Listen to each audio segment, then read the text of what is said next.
Good afternoon, everyone. On behalf of the Tech Collective, I would like to welcome you to Introduction to Project Management with Rob Massoud.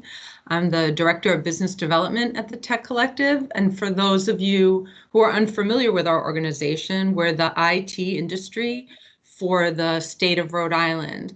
So what it means is we provide training opportunities for folks who are in IT, as well as opportunity to come together to meet other folks who work in this industry, including an agile group, open source, women in tech. So if you'd like more information about the Tech Collective, you can look at our website, and I'll post that in the chat section of this information as well. So Rob Massoud has asked for a very short and sweet introduction because he has a very full lineup for us. So he has worked in industry for over 35 years within project management and has been teaching in the management department of Bryant University for over 8 years, and wanted me to emphasize strongly, this is an introduction to project management. Really basic concepts are being shared through today's presentation. So this isn't for someone who's certified already, but for someone who is looking into the possibilities and what does project management really entail. We will be running some in-depth classes of subset information on project management in the future. So when we will mail you that invitation as well, but be sure to check our website for that. So Rob, I want to thank you for giving of your time so generously, and I give the control to you.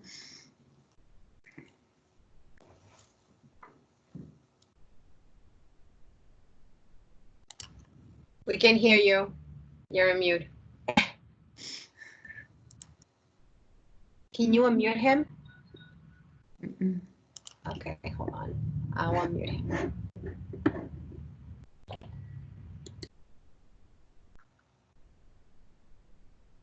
There we go. How's that? Perfect. Thank you.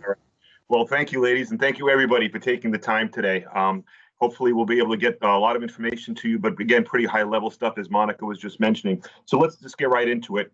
I have a brief agenda I just want to show you guys. Basically, I do want to introduce myself a little bit, only because I want to show some background that I'd like you to hear about me. We're then going to jump right into what this whole presentation is about, which is the overview and benefits. I think it's important that as something I leave you with is an understanding of how important project management can be to you, to your company, to your organization. And then at the end, we will do questions. But I encourage you during the course of the presentation, feel free to chat questions in. And I've asked the team to let me know if there are questions, and I'll be happy to jump in back and forth. Something I'm very much used to. So let me a little bit about myself. That's what I look like when I'm in person. I actually am. I'm fortunate enough to have earned my PMP a few years ago, and I can talk a little bit about that in a second. As Monica mentioned, I was about 35 years in various companies. Most recently, CVS Health and Fidelity Investments were two of my major ones.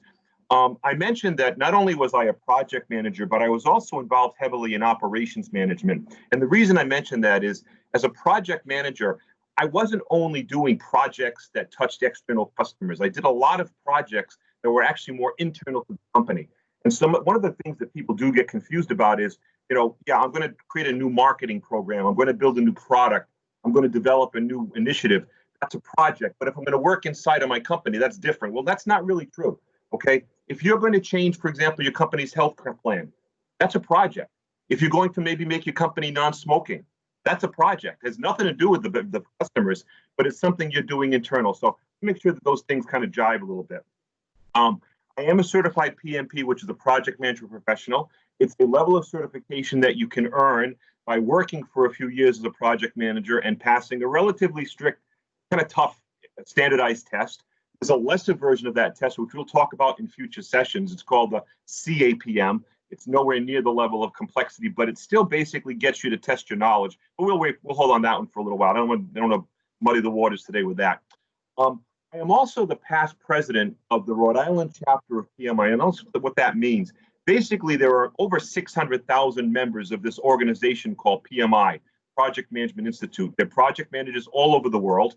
And obviously, with that kind of a size to manage that organization, they decided to break it into smaller chapters. In the United States, there are chapters across the different states. I was fortunate enough to be elected president of my chapter for a few years.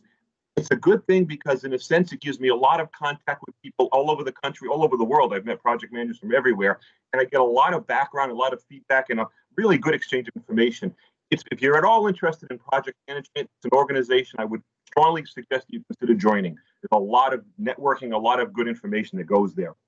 I want to make one clarification to Monica, God bless her. I've only been at Bryant now for 2 years. I've actually been teaching project management at various schools for 8 years, as Monica said.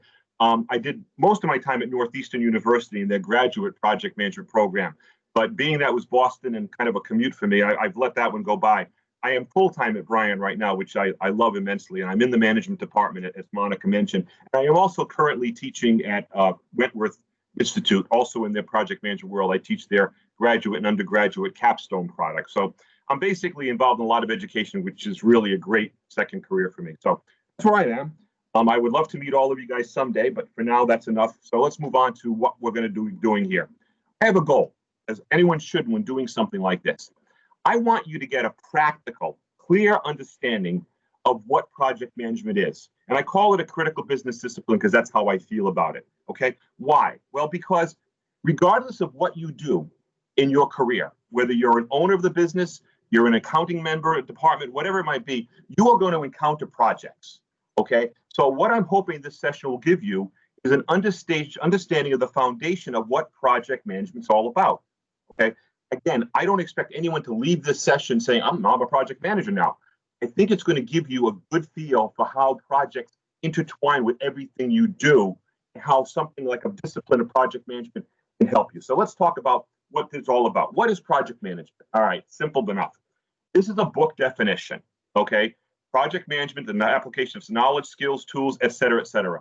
When I teach in my courses and I use book definitions like this, I always do something. I pull it apart so we can see what the pieces mean, and that helps the students understand it. Hopefully it'll do the same for you. So let's pull this one apart. Application of knowledge, skills, tools, techniques. What does that mean? Well, basically, just like every other discipline in a company, whether it be administrative, engineering, shipping, whatever it is, there are certain knowledges, skills, tools, techniques that make up what that group does. So someone who's been hired to do shipping, okay, understands how the company's shipping policies work, how the invoicing works, how the things like that. So fundamentally, every discipline in a company has specific knowledge, skills, and techniques. Project management is no different. Ultimately, if you continue with us in this program, I'm going to give you a bunch of those different techniques as we go through the different sessions. But for now, we'll keep it high level. Project activities. Well, this is really important. Project management always assumes that something needs to be done. Project management means doing something. There is no such thing as sitting in a room thinking about projects. You do them. Now, obviously, there's some planning that goes on and so on, but there's ultimately something you're going to do. And when you're involved in project management, you actually accomplish something, which, and I know it sounds kind of like, well, no kidding, we do that all the time, but it's an amazing sense of satisfaction knowing that you've achieved something. That's what project management is all about, the ability to achieve something. Someone else might have the grandiose idea of building a 3D printer, for example. But until project managers get their hands on it, it's just an idea. But then when project managers get involved and start doing the work and creating these things, now you have something. That's what's really cool. To meet project requirements, and this is really important, not only do you have something to do, but you're going to do something that you know what you're doing.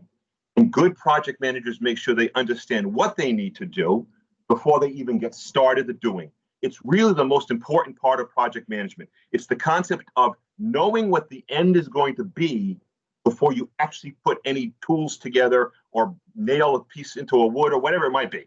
Okay, fundamentally, you know what you're going to be doing. And that's really, really important. And obviously, because of that, you'll know when you're done, that you've got it. All right, so why are you here? This is the next topic. What are we here for? Well, I'm going to make a few assumptions that I want to throw at the table here. Okay, number one, all companies run projects.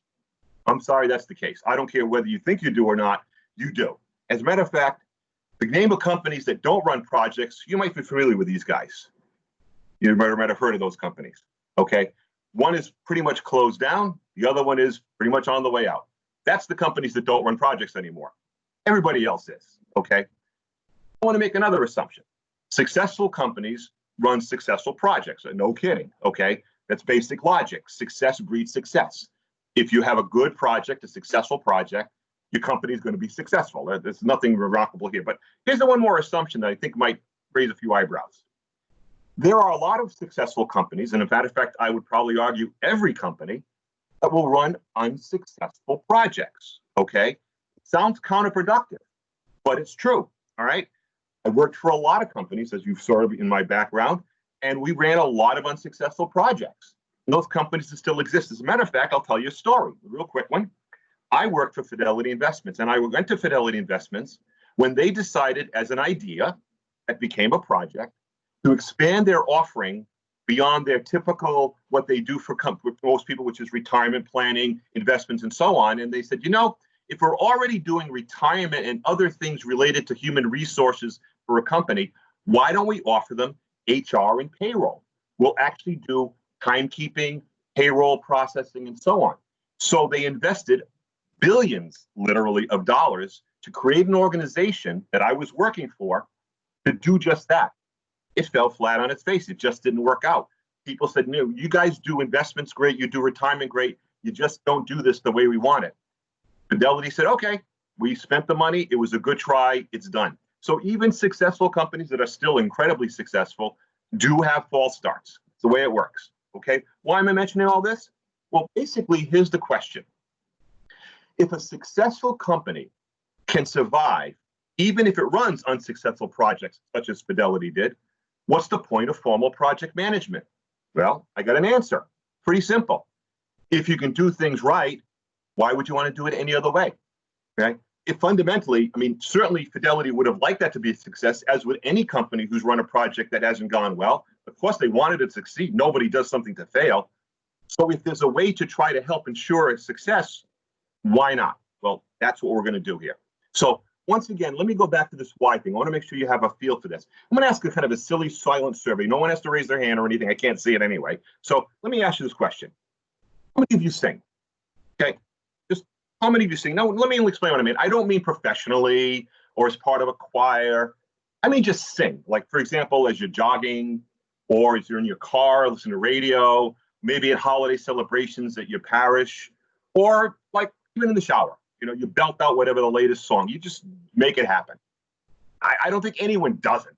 I mean, even if you're totally tone deaf, you probably try to bang it out anyway. And sometimes people tell you to shut up, but doesn't matter. Now, it's safe to say that. But let me ask this question. How many of you are singers? And what I mean by that is like Alicia Keys, Roger Daltrey, and I mean, there could be pictures of them galore. I mean, you put singer on your resume. That's the job you apply for. You entertain people from a stage, okay? You lead your congregation in song. Those are people that are trained singers. It's what they do for a living. They have the skills and the tools to do it better than just about anybody else. So what's the point? Well, the point to me is I would pay to see Alicia Keys or Roger Daltrey sing. I appreciate when my congregation is being led by someone who's really good at singing, whether it be Christmas carols or whatever the case may be. Doesn't a company, your company, deserve that same level of professionalism when leading their projects? Why shouldn't you have someone who understands and knows project management to be a project leader as opposed to someone who maybe just came off the street? I'll make a point. You could probably find those diamonds in the rough on open mic night. You know, you go to one of your local bar and there's an open mic and somebody really just belts out a tune and you think, oh, I could listen to this person all night, but then they go back home. But do you really want to base your company's success on hoping you find a diamond in the rough person who could run a project? I think realistically, you'd probably say no. It would be better for you, for your company, and so on, if you make sure the person or people running these things have the skills, the training, and so on to do them right. And for reference, of course, those who don't know, that's my friend Aladdin, who was, of course, the famous diamond in the rough. Okay, so let's continue with the point. This is I don't usually use bold and so on, but I want to use it here.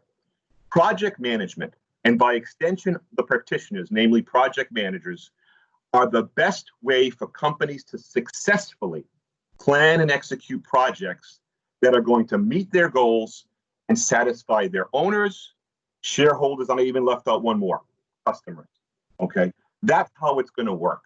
All right, I don't think you can argue with that. You wouldn't hire a junior accountant to do your company's annual tax filings, which you know if it's off by $1, someone's going to come after you. Okay, you want people who really know what they're doing to do the important work. I feel the same way about project management. So let's talk about a little bit more about the benefits. And I'm going to do it by doing something a little bit backwards. I'm going to go back to the beginning and relook at those terms of project management. I gave you that book definition, but now I want to use a different way. I want to look at it in a way that shows you how important project management really is. And let me do it by doing this. Let's look at the words project and management. Okay, and let me talk about what this means. I want to go backwards and use the second word first, management. So if I were to ask you guys, define management. I think Trace and the team said there were like 35 people on the call. I'm sure I'd get 35 somewhat close, but different answers. Okay, you're going to get a lot of different answers. What does management mean? Okay, so let's do it for me. What do I think? When I hear the word management, especially in the context of project management, I actually shift my thinking. I don't think of project management, I think of leadership. And like I do with my students in class, I want to make it easy for you to understand what I mean by the difference. When I think of management, I think of the concept of delegation. Okay, the manager comes in and says, hey, you get this done. Hey, you get that done. When are you going to be done? Okay, how's that? It's pretty much, it's not bad. I mean, there's nothing. I was a manager. I did that too. Okay, but basically it's like the picture shows. The manager points direction to the arrow, to the target, and people go towards that target and get the work done. That's fine. But what about leadership? To me, the key word leadership is empowerment. Empowerment meaning you don't just tell people or ask people to get things done. You make sure they have what they need to get it done. Now, do managers do that? Certainly they do. But I think we all agree, we know a lot of managers who assume that if someone's working for them, they have the skills necessary to get the job done. Project managers, because they're not necessarily the manager of that person. Remember, one important point I'll make here, project managers rarely manage directly the people that work on their team. They're usually given those people by other resource managers. So I don't know Joan, who's going to write my documentation. I just know she was given to me for the project. I don't know Harry, who's going to write the code. I don't know Phil, who's going to do the testing. I just know that they can do the job. But what I need to do as a leader is bring them together as a team and make sure that they have what they need to get the work done. That's what's important. I don't assume anything. I make sure that they know they get what they want from me. So my questions to them is, how are you doing today? Is there anything I can do to help you get what you need to get done? That's what I ask them. I'm not sitting back in my office waiting for them to tell me what's going on, or even worse, the problems they're running into.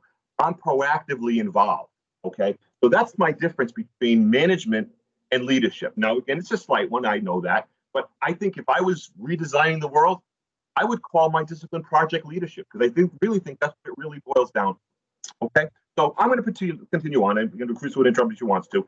So, like I said, in my opinion, in a sense, project management is just as much about project leadership. So that's what I wanted to say. So now let's go to the next topic. Let's go back to the word project. So here we go. You've been with me for like almost 20 minutes now, and we're finally talking about the word that you came to hear about in the first place. Let me show you how it works. So once again, by the book, I always like to use the book. Here's the definition. A temporary endeavor undertaken to create a unique product, service, or result. This PMBOK reference I mentioned there is pretty much your project management Bible. Okay, it was written as a compilation by project managers all over the place, and it basically gives you all the rules and regulations that you need to at least try to follow. It's a Bible, and there's a great definition. But as I like to do, let's break it apart. Temporary endeavor. Projects have, of course, a beginning, but more importantly, they end. Projects do not go on forever. Now, some seem to go on forever, it seems, but the fact of the matter is, at some point, in order to be a project, it has to end with some kind of an accomplishment. Hopefully, it'll end successfully. It sometimes may not end successfully, but at some point in time, that project will be over. Now, what does that mean? Well, as a personal career situation, if I'm a project manager or a member of a project team and I'm involved in something I'm really not getting into, it's kind of like getting a little boring. It's going to end. I mean, someday. What do I use as an antithesis? When I was operations manager, I used to manage a help desk. Well, you know what a help desk is. Every day, you sit down at your desk, you put your headphone on, and you wait for the 50 people to call and say, hey, I don't know how this works. I don't know how that works. And it's the same thing day after day. And yeah, maybe there's new products to support. But fundamentally, it's put the headset on, answer the question, put the headset on, and operations goes on, could go on forever. Projects will end. Really important. Undertaken to create. You're doing something. Going back to that concept before. You're doing something. There's no such thing as hypothetical. You're going to create something. That's great. And ultimately, you're doing something that the customer did not have before, something unique, something different. Now, sure, you might do, for example, iPhone 12. Well, sure, there was an iPhone 11, but you're giving something they didn't have before. Otherwise, they wouldn't build it. Okay. Again, I go back to my first example. There are printers all over the world. There always have been, but now someone came up with this new idea. How about printing in 3-dimensional? Okay, it's still a printer, but look what it can do. Okay, and in some cases, you're doing something totally brand new. The bottom line is, at the end of a project, you're giving somebody something they want that they didn't have before, either an improvement or something new. Matter of fact, now I'm going to take this back a little bit, and I'm going to demonstrate something to you. Okay. Even though I'm saying how important it is to understand that there's discipline and skills to make a project manager valuable, I can honestly also say to every single one of you that every one of you ran a project this morning, maybe two. And I'm not talking about business. I mean, getting dressed and eating breakfast. Whoa. Okay, now, why would a project management professor who's teaching in a college give those kind of things? Well, let me show you why. Okay, I call it because I want you to understand how really basically simple this can be and how important it is to understand how the simplicity needs to get translated into something more important. So let's talk about these things. How are these projects? Well, let's start with the definition. Temporary endeavor, undertaken, create unique result. Okay, here we go. Let's look at the first one, getting dressed. You started and finished. Okay, you started by putting clothes on, and at some point you put the last stitch. You tied your shoe, you buckled your buckle, whatever it is. You did the last thing. You had a specific goal in mind. There was something you were meaning to do. Dress appropriately for the weather. Hopefully you've dressed very comfortably in the warm weather, and where you were going. If you were going on a job interview, chances are you're wearing the nicest clothes you have in your closet. If you're just going outside to work or just kind of hanging around, who knows what you're wearing, okay? And you did whatever you needed to do to get dressed.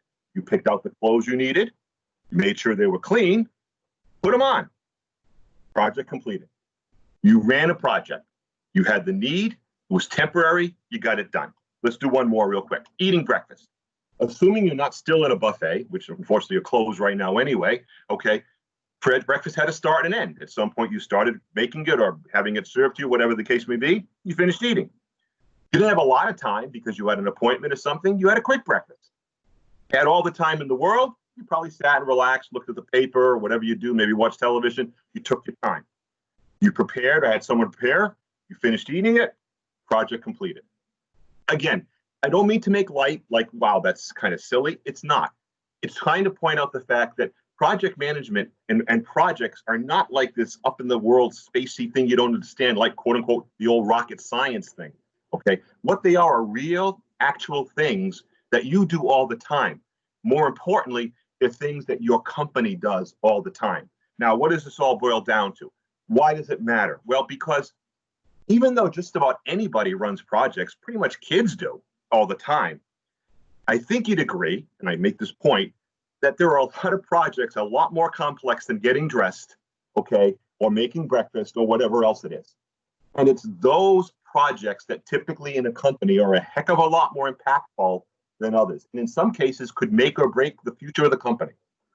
So at that point, I want to now turn and spend just a little bit of time kind of wrapping this up by talking about some of the real benefits of project management.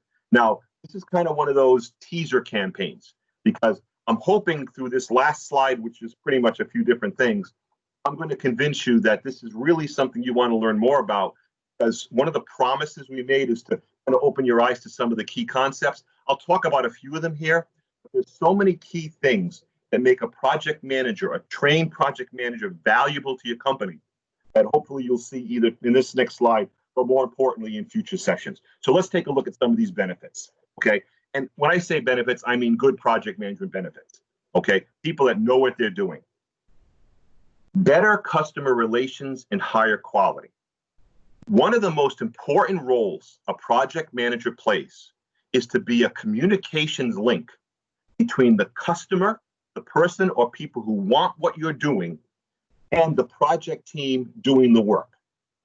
They serve as that liaison. They make sure the team is always aware of what the customer wants, and they make sure the customer is always aware of what the team is doing, so that there's a lot of collaboration, but without people bothering each other. Let me give you an example. When I was a kid, my parents had a house built. Okay, it was the days when you could afford it. Matter of fact, $18,000, land and house. I'll tell you how long ago that was. Okay. Once the building started, there was a general contractor. My parents would go every day to see how things were going. They wouldn't go bother the carpenters or the plumbers. They would talk to the general contractor and say, how are things going? And that person would tell them, hey, things are going great. We got this done and so on. Hey, we got a question about, do you want this here? He, or at that time was a he, was the intermediary. He didn't do any of the work. He wasn't nailing any boards in. He was the one understanding what the team was doing and keeping the customer involved. That's the relation side. And oh, by the way, think about it.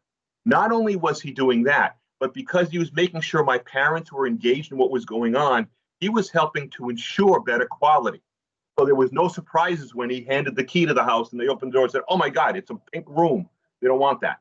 So that's what you got out of that. Okay, so there's one benefit you have. The project manager is going to keep that relationship going, but yet stay out of the middle of the fray.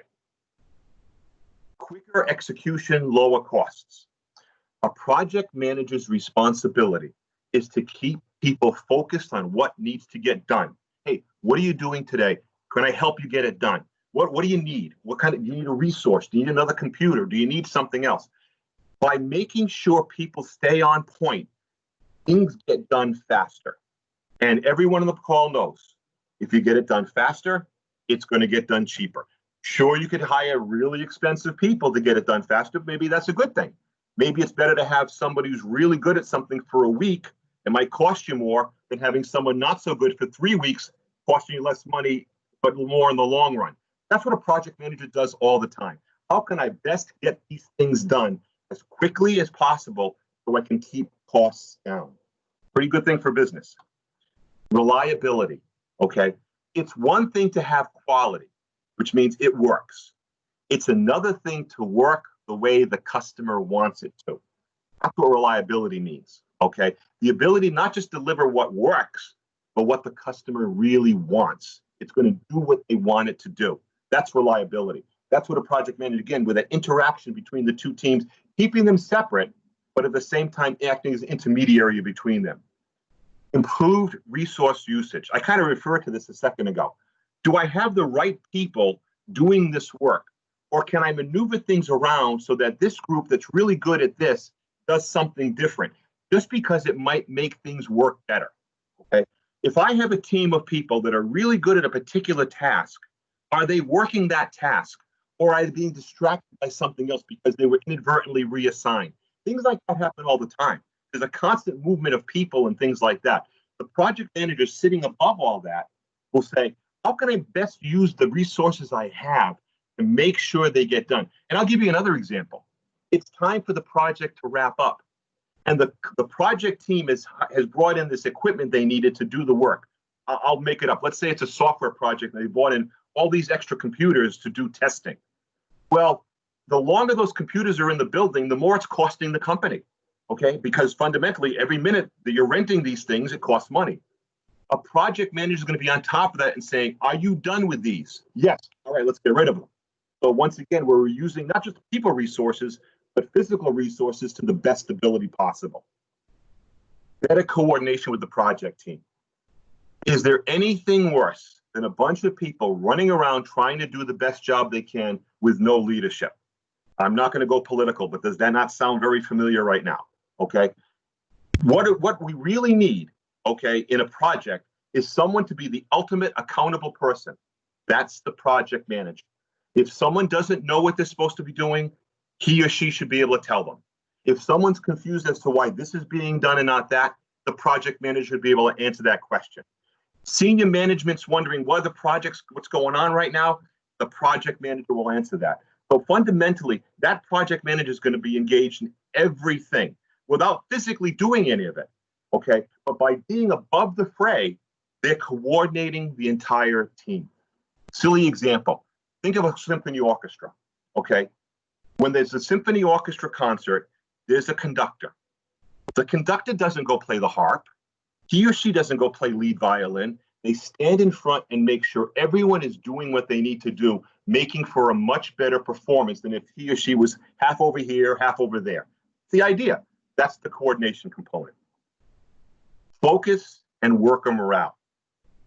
When you're a worker on a team, if you know on a regular basis that what you're doing matters, it's going to be, if there's value to it, then you're going to be a better worker. I'm sorry, I think that's a really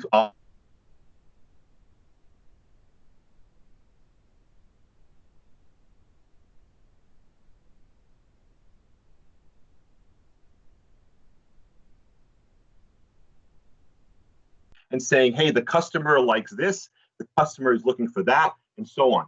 That makes you feel a lot better because ultimately you're doing something that's going to satisfy the customer, which is what it's all about. Okay. So once again, the idea of focus for them as well as a morale booster. I know what I'm doing matters. All this leads to the most important benefit of all, customer satisfaction. If a project manager cannot deliver better customer satisfaction, then you have a situation you need to deal with. Because ultimately, that's all the project manager's about. What does the customer want? How can I get this team to deliver that the way they want it, on time, on budget, and so on? That's what they're all about. And ultimately, as a business, your project management team should be able to help you get those customer satisfaction numbers where they should be. Because now they're not distracted. Again, I want to make that point clear. Project managers aren't going to get distracted by the day-to-day things. They're not going to take off their project manager hat and go do some work. That's not what they do. Their responsibility is to keep track of what's going on and be able to jump in and fix problems from a higher level, okay? Not just suddenly start doing the work. That's not going to make any sense, okay? That's what a project manager does. And by doing that, they have the time and the responsibility to keep the customer engaged, to make sure the customer knows what's going on, deliver the bad news when it has to be delivered so the customer expectations are right. Okay, hey, I'm sorry. I know you wanted the garage built by, this date, but we ran into problems getting some stuff. It's going to be a little bit later. Now, the customer might not be happy that day, but they'll be a lot less upset than it would be if it was 2 days before they expected it and now they find out the 2 or 3 week delay. Project managers are all about keeping that communications thing going. That's what they're about. And ultimately, I believe it gives a higher satisfaction. So believe it or not, that's pretty much your broad base. I was hoping that by these slides, I could, in a sense, convince you, or at least help you understand why I feel very strongly that project management is an integral part of companies' successes, okay? Not just a fly-by, okay, when we need them, we'll get them. This is somebody that can really make a difference. And I talked a lot about external projects. I mentioned earlier, they can also help you with things going on in your company. If you want to institute a new system, a new finance accounting system, that's what a project manager can do, keeping everyone engaged. It doesn't have to be just external projects. They can do a lot for you, both internal and external. So at this point, with the time kind of going by, not too quickly, but okay, I wanted to thank you guys. I've been kind of working with Tech Collective now for a few years, but really on this project for about a year. And unfortunately, the coronavirus situation kept me from doing this in person with you guys because that was the original plan. But I cannot thank you enough for taking the time on a beautiful day to spend with me and listen to what I have to say. So at this point, I'm going to turn it over to Teresa or anyone who has questions. I'm going to be here all day. I'm going to stop sharing my screen. I'm not sure how to do that, but I'll figure it out. I think that's how you do it. There we go. So now I can be part of your family here. Does anyone have any questions, Teresa, or anything, or did I blow people's mind away? Thank you, Robert. It was just so great to just see the simple things that we do that we don't necessarily think they're part of a project, right? And we like you mentioned breakfast, and it seems so silly, but yeah, all the decisions, all the parts that have to happen to get into that place, and taking that into a bigger scale. I don't see any. Nate, did you want to ask a question? Yeah, the PowerPoint definitely will be available. We Absolutely. would put the PowerPoint available. Although I will say Greg- that if the recording is watched, I expect a loyalty check on that. So make sure you put that in the contract. Excellent. Greg Spaziano has a question. So if you Hi. can. Hi, this is Greg Spaziano. Robert, thank you. You did an excellent job. It was Greg, very appreciate you. it was very, of course, it was very timely for me because I am looking to move into project management from what I'm doing today. Good. Yeah, I've been a manager in the past. I've had different type of roles, but I want to do project management, and I'm pretty fortunate because I do have the opportunity to manage a project with the current role I'm doing today. But with that said, I would like to take a class or a course, maybe a lower level certification than a PMP at this point, because I really think it would hopefully value and show people that I'm serious about making that move. Excellent. Excellent. As I mentioned earlier, I made reference to it. There's what's called a CAPM. It's a Certified Associate in Project Management Certificate. And it's not anything light. It's very accepted. It's worldwide accepted, as a matter of fact. And fundamentally, the difference between the two is that in order to sit for the PMP exam, which is one of those standardized multiple choices like CAPM, you need at least 2 years of formal project management experience. Now, if you have that and you really do want to go for the PMP, you certainly could. But the CAPM is a lot less dramatic as far as understanding. What you need as a fundamental requirement is you need about 20, I think it's 23 hours, I don't remember off the top of my head, but it's something like that, hours of quote unquote formal project management training. Now, I haven't really worked with Tech Collective on where this is going. We could potentially take the hours that you are on this session with us and potentially count those towards that education. There's other possibilities. There are also all kinds of opportunities online for this thing, so I'm not going to really know what to propose, more or less you. But I would suggest you stay in touch with these guys, and we'll work through them and try to figure out the best avenue for you to go, because there are a lot of possibilities. Fundamentally, the exam is not easy, but it's also one that if you prepare, you'll be able to make it happen. And it's against a standardized test. You go to a testing center, or you have people watch you take it at home, and you pass and you get the certificate. It's not that complex there. So Sure. How long is the training? Well, the thing is, the CAPM doesn't require any formal. As a matter of fact, project management, generally speaking, doesn't require any formal training per se. They're looking for hours of training. So you could find a course or two that maybe a week boot camp that would cover the hours you need. Or again, working with Monica and Chris and Joe, maybe this program could be accumulated to get you to that 23-hour limit, whatever it is. And you can say, I took all these courses with Tech Collective. Project management, they're strict, but not overly strict. Okay. If you were to say, I took 25 hours of training with this organization, they're not going to ask for all the credentials of everyone involved. They don't do that. Okay. They'll trust you. But I think the PMP might be a little bit stricter, but I'm not going to worry about that right now for you. I think the CAPM is a good stepping stone. I guess my analogy is the CAPM is like an associate's degree to the PMP bachelor's degree. Nothing wrong with an associate's degree. Okay. It's a good thing to have in your toolkit. It's not quite as complex as the other one. Sure. I mean, eventually I'd want to get the PMP, but it's a good start. A great idea. Great plan. So Kristen asks, what platforms do you recommend for managing projects and teams? She uses Basecamp and she likes it, but she'd like to hear from the expert. Any tools that you like? You know what? I will be honest, and I'm pretty good about this. I hate tools. I will give away something that hopefully people won't shudder about. For 35 years on and off was a project manager. The number of times I used Microsoft Project can be counted on one hand. Okay, and that was the tool. All right. The point is, I'm going to use an analogy. You give me $10,000 and say, here's Lowe's, here's Home Depot, get any tool you want. I still couldn't build a shed. It's the knowledge behind the tool that makes you a success. Now, that said, you mentioned Christina, was it? I'm sorry, Christina. Kristen, I apologize. If you have a tool that works for you, that you can make successful, be happy with it. Now, here's what I will say. If you continue to participate in these and we go through different pieces of the puzzle, what makes project management, the discipline and so on, and you find there are components that we talk about that aren't available in the tool, at that point, you might say, either I need to get a better tool or maybe adopt something else to make it work. Let me explain what I mean. Let's say, for the sake of argument, your tool isn't good at recognizing the cost factor of an external resource. I'm just making this up, but let's say that Monica is a contractor and you're going to bring Monica into your project, but getting her costs plugged into your project cost, the tool that you're using doesn't work well. I'm making this up, okay?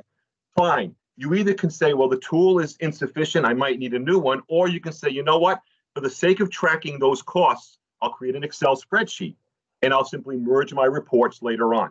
My point is that it's really not the tool that's going to make you successful. It's understanding how to use the tools to your advantage, okay? I've seen carpenters. My mom and dad's house was built. There were no electronic nail guns. There were no nothing. They built it hand nails and so on, and the house is still standing.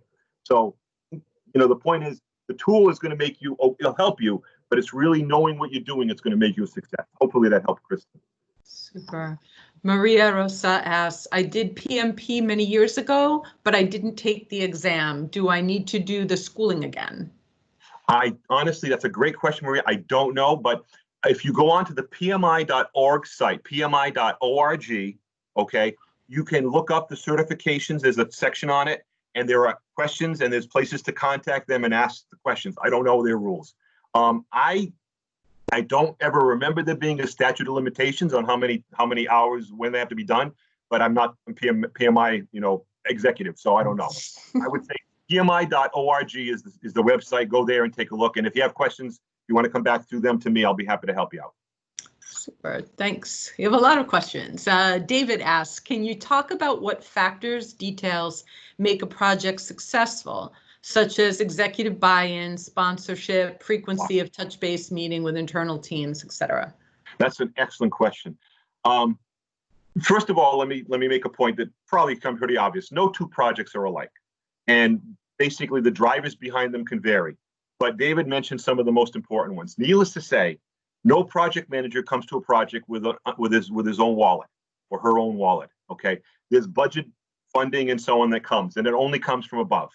Okay, so needless to say, if you're a project and your company's running 5 projects at a time, you certainly want someone higher up to be as interested in your project as you are, because at some point in time, somebody's going to say, hey, I'm running a little short of money. Can I have some money? You don't want them knocking on your door and saying, hey, David, can I have some of your funding to help this other project out? So you obviously need that. I think, though, keeping it simple, the most important thing a project manager has to be able to do is keep focused on the team and the customer. If they can keep those things in mind, in other words, what is the customer looking for? What are they trying to get to? Okay, and how can I help my team get there without leaving carcasses by the side of the road? Because that happens, okay? I mean, I'll use a sports example, all right? There are some teams that win in spite of their coach. They hate their coach, they hate their manager, but they're just so darn talented that they're going to win anyway. And I'm old enough to remember the Oakland Athletics in the 70s. I'm sure some of you guys don't remember those years. But they were an incredible baseball team. They absolutely hated their coach and each other. But they were so talented, Reggie Jackson and a few others, that they won anyway. That doesn't happen in real life. Most teams are just really people like you and me who do the best they can. So they're looking for a leader. Okay, and I'll give our local example of Bill Belichick, who's taking people beyond, the quarterback, who are just kind of ordinary players who might not even make the starting team of other teams and win championships. A good leader can take people that aren't quite as good as others and make them winners. So to me, that's what a project manager is all about. Making sure the customer's focus is always there, keeping the customer in mind, what they want, but being able to make that team do things that they never even imagined they could have done. That's what really makes a success. Hopefully that was helpful. Yeah. I don't know if you had a final slide that had your contact information, how you'd like to. I could put my slide. The last slide I had was kind of more or less an advertisement to what we were going to do going forward, which is the what's next. And it's basically, this kind of idea of continuing these presentations with more specific information about project management. Again, I will unwrap the onion, if you will, and go to some of the more detail, and all of those questions will be more detailed. But that's really all. So, I mean, as far as my contact, Carissa has it. You guys have it. You're more than welcome to share it as part of the, you know, what you're sending out to people. That's totally fine. Excellent. Thank you. I think I captured all of the questions. Someone asked about best practices for implementation in the coronavirus in construction company. Wow. So that may be something specific that you'd like to answer, maybe offline. Well, I'll broaden it. Okay. The coronavirus is an incredible example of why project managers are important. There's not a single project in the world that was going on in December, January, February. I mean, I shouldn't, that's not fair. I'm sure there was some really brilliant people out there, but I would venture to guess 99% of the projects did not have that pandemic on their list of risks of things that could go wrong. And risk is a very critical project management concept, understanding not only what's going to happen, but what could go wrong in what's going to happen. Excuse me. Probably no one had that, but a good project manager would be able to take a look at that situation, obviously not predict what's going to happen, but understand the implications of what that's going to happen. And to me, a good project manager would take a look for the construction thing. Okay, now, what does this situation mean to this construction project? Well, obviously, number one, people. Okay, can people work safely? All right, can we even get them to the site? All right, if it's in New York City, do they use public transportation? If not, okay, maybe they can get there. Can they work separately? Will we have the equipment? Okay, I think I heard the other day that Massachusetts has run out of lottery tickets. The people that make scratch tickets are out of work. They can't get to the work. So this simple, mundane thing of a scratch ticket that people used to live by, they can't even get them. So the project manager would be looking hopefully at all those different things and saying, all right, now that we're faced with this situation, what can we do about it? Now, bluntly, a good project manager from now forward would include this possibility of major, disasters such as this as part of their planning. It might be a small part, but it's got to be something taken into account because that's what the world is like. So long answer, when it comes to specific construction, I'm not really a construction person, but again, a good project manager will be looking at it from the big picture perspective of what's the risks, so on, that would be entailed in doing this. What can we do in otherwise? I think that was the best I could do. Sounds good.